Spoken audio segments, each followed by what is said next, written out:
हर हर महादेव दोस्तों, आप सभी का स्वागत है आपके अपने YouTube चैनल भक्ति विद सिया में। आज हम सुनेंगे माघ मास महत्व का 9वां अध्याय। प्रेम से बोलिए भगवान श्री हरि विष्णु की जय। यमदूत कहने लगे, मध्याह्न के समय आया अतिथि, मूर्ख, पंडित, वेद पाठी या पापी कोई भी हो, ब्रह्मा के समान है।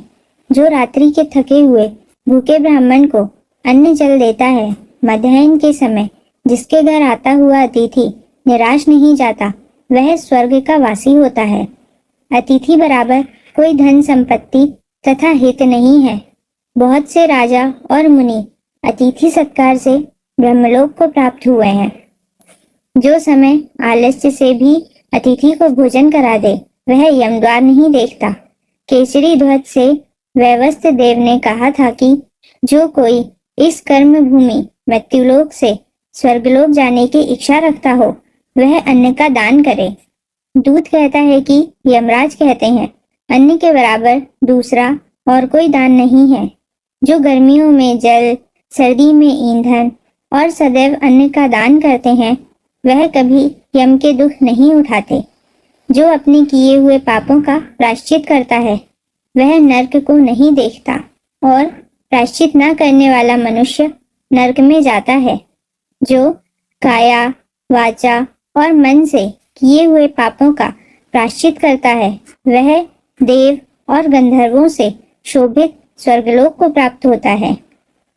जो नित्य ही व्रत, तप, तीर्थ करते हैं और जितेंद्रिय हैं, वह भयंकर यम को नहीं देखते हैं। नित्य धर्म करने वाला दूसरे का अन्न, भोजन और दान त्याग दे। नित्य स्नान करने से बड़े बड़े पाप का नाश होकर यम को नहीं देखता। बिना स्नान पवित्रता कैसे हो सकती है? जो मनुष्य पर्व के समय चलते जल में स्नान करते हैं, वह बुरी योनि नहीं पाते, ना ही नरक में जाते हैं। माघ मास में प्रातः स्नान करने वाले मनुष्यों को नियम पूर्वक तिल, पात्र और तिल कमल का दान करना चाहिए। यमदूत कहते हैं कि हे विकुंडल, पृथ्वी, सोना, गौ आदि परम दान करने वाला स्वर्ग से नहीं लौटता। बुद्धिमान पुण्यतिथियों, व्यतिपात, संक्रांति आदि को थोड़ा सा दान करके भी बुरी गति को नहीं प्राप्त होता। सत्यवादी, मौन रहने वाला, मीठा बोलने वाला, क्षमाशील, नीतिवान, किसी की निंदा ना करने वाला, सब प्राणियों पर दया करने वाला, पराये धन को तृण के समान समझने वाला मनुष्य कभी नरक को नहीं भोगता।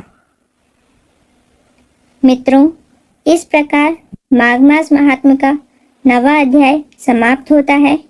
माघ मास महात्म्य का 10वां अध्याय हम कल की कथा में सुनेंगे। प्रेम से बोलिए भगवान श्री हरि विष्णु की जय।